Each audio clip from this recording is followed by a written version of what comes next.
Good morning to you. This is Sunrise with Sarah Jane Mee and Jonathan Samuels. The Prime Minister will say later today that she wants to cut taxes on businesses even further. That's despite the Chancellor warning that the economy is facing a sharp challenge and a black hole in the public finances.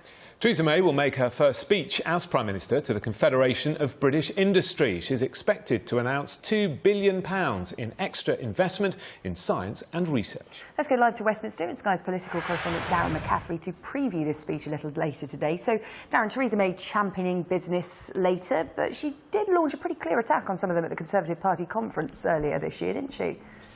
Yeah, I think this is an attempt, Sarah Jane, in some ways to repair that damaged relationship with business leaders, as you say, after that attack at Conservative Party conference, with a whole series of promises at the CBI today, not least of all to try and maintain that the UK has got one of the lowest corporation taxes of any of the major economies. She will insist later on that she is all in favour of free markets, that she values capitalism, that she backs businesses. But it does follow that speech at the Conservative conference in which she seemed to lay into people like Mike Ashley and Philip Green, in which she said that businesses essentially needed to pay the right amount of tax so that she would go after them. And ultimately, this is more than just a change of tone in many ways, Sarah Jane. It is a real attempt to woo businesses at the CBI today, particularly given the uncertainty on Brexit, by arguing that she, as a Conservative Prime Minister, will always be in favour of business. And it seems they want to woo big tech business as well, Darren. Philip Hammond, the Chancellor, writing in the Sunday papers, talking about Google and what Google can bring to the UK.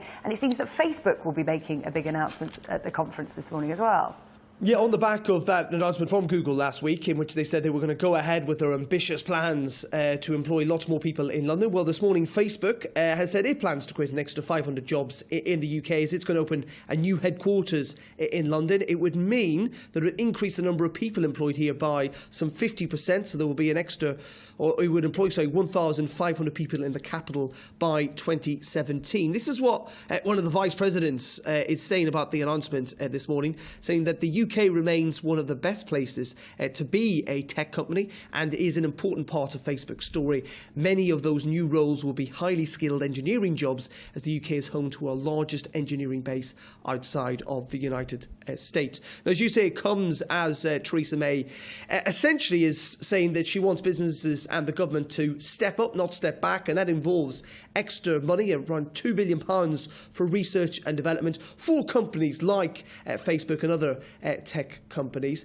But ultimately also, Sarah Jane, let's not move away from the big issue, the big elephant in the room, which is, of course, Brexit. What business leaders want more than anything else at the moment is some form of clarity and certainty on Brexit. Now, the aspects of the speech that we as the press have been given so far show no sign of that. I think business will be waiting today to hear a little bit more from the government on what precisely a Brexit will look like. Will it be pro-business? Because at the moment, that is something they're crying out for. OK, Darren, thanks very much.